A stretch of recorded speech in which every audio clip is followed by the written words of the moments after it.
Cardio isn't the enemy, but the way most women go about it is the reason why you're probably still stuck. Not your age, not your hormones, not your willpower. The thing you were taught to do more of when the scale didn't move, it might be the exact thing keeping you stuck in the same loop year after year. So today we're having an honest conversation no one had with you. What the research actually says and how to fix it without giving up the workouts you love. Or maybe by giving up the workout you absolutely despise. So if that's the case, you're welcome. I'm glad you're here. I'm Christianne, a National Board Certified Health Coach. I help women reach their health and body goals by eating more delicious and nourishing foods and training smarter, not harder. And most of them have been chasing fat loss with cardio since their 20s. Most of them say the exact same thing. I'm doing more cardio than ever. Why is my body not changing? Or why am I feeling like I'm getting softer? I used to do this before and it used to work. It's not your age. It's not your hormones. It's not that you need to push harder. It's that the thing you were taught to do more of when the scale wouldn't move is the exact same thing your body after 30 is begging you to do less of. Today, I'll show you why, the research, and what to do instead. First, I want you to think about where you learned that cardio was the answer. Was it your mom doing Jane Fonda in your living room? Because that was totally me. Shaun T with Insanity, maybe The Biggest Loser TV show or other TV shows? Was it the aerobics teacher in middle school? Or maybe those magazines everywhere screaming burn 500 calories on the cover? We didn't choose these beliefs. We absorbed it for 30, 40, 50 years. And nobody, not your trainer, not your doctor, not your mother, ever sat down with you and said, this was not the answer. Well, first of all, it was never the answer. But after 30, this stops working the way it kind of used to.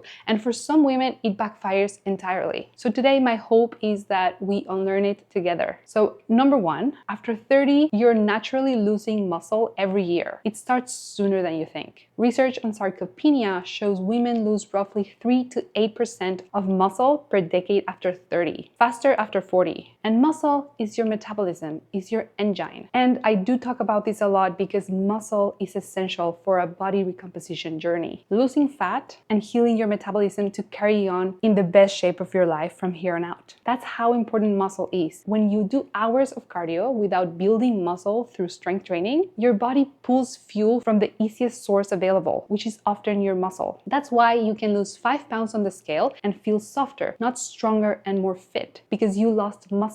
Dr. Gabrielle Lyon refers to this as muscle problem disguised as a fat problem. It's not necessarily excess fat. It's a lack of healthy skeletal system, which includes your muscles and your bones. Number two, chronic cardio raises cortisol and excess cortisol holds belly fat. Dr. Stacy Sims, one of the leading researchers on women and exercise, has been saying this for years. Women, although not entirely different, we're not small men. Long, repetitive, high-intensity cardio like 1 hour spin class or 1 hour run sessions multiple times a week raise cortisol in a way that signals your body to hold on to fat, especially around the midsection. It's called chronic cardio, leading to chronically high cortisol. And most people won't talk about this. That same cortisol response burns through your stored sugar fast, spikes your glucose, and keeps you in that loop, which leaves you ravenous a few hours later, reaching for bread, crackers, pasta, pizza, ice cream, anything that gives you quick energy. So you finish a 60-minute spin class, you burn maybe 400 calories at most, and by 3 p.m. you have eaten 800 calories of carbs you didn't plan on because your body is screaming for quick sugary fuel. And then you stay stuck in this sugar burning mode, you tear down more muscle, and the whole cycle resets every day. You are not lazy, you are not weak, your nervous system is doing exactly what it was supposed to do and designed to do under chronic stress. It is protecting you. The cardio itself is creating the hunger that erases the cardio you just did. If you want to keep this up, your only choice is willpower. And we all know how that ends, right? You can't willpower your way through a physiological response like this. It's not your fault. Willpower will never work long term.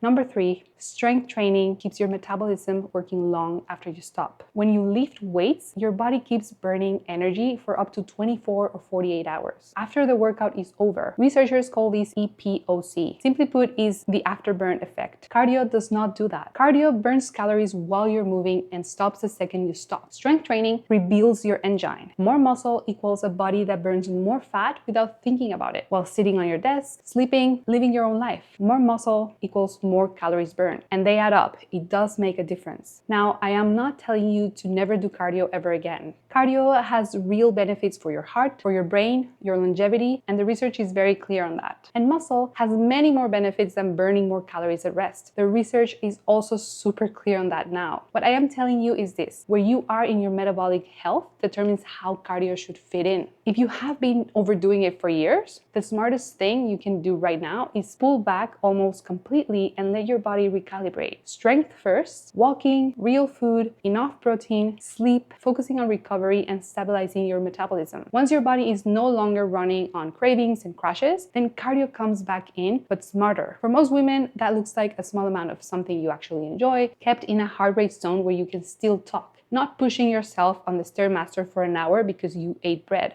This is the part nobody is telling you. Cardio is a tool. It's not the foundation, and it should not be your fix for your bad eating habits. Your foundation should be moving more throughout the day and being less sedentary, not 1 to 2 hours on the treadmill running your brains out. And honestly, I love running myself. I've always had.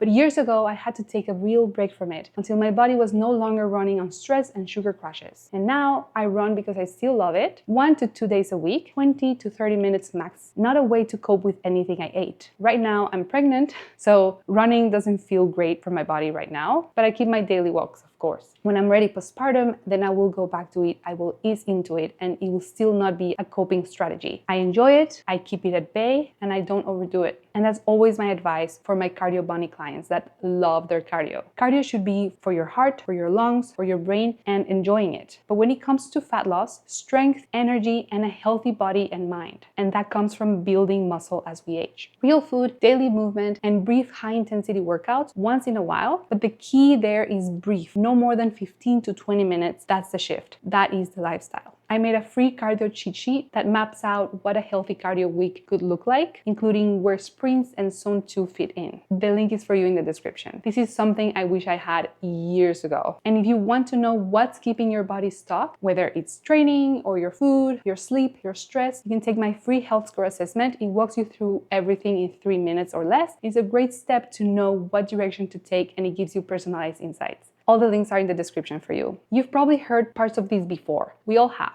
Walk more, don't walk, run, lift heavy, don't lift heavy, you'll get bulky, eat protein, eat less.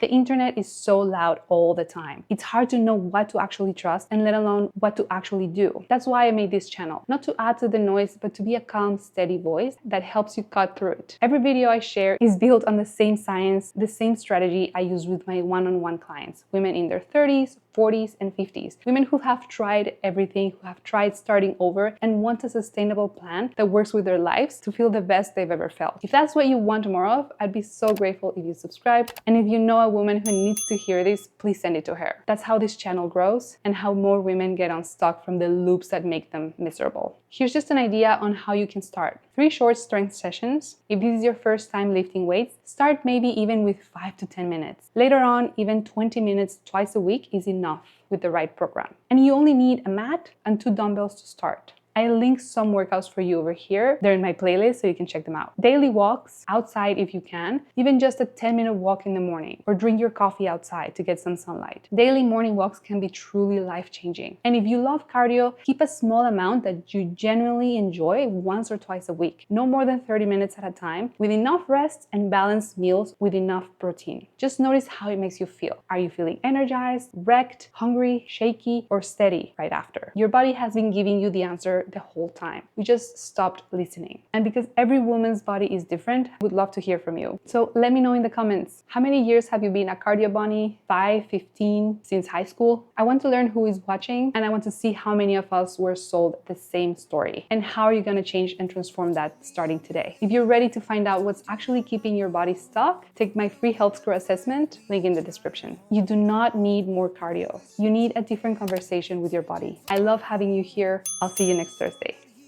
We're still on board, dancing in the moonlight. The world just stopped and stared.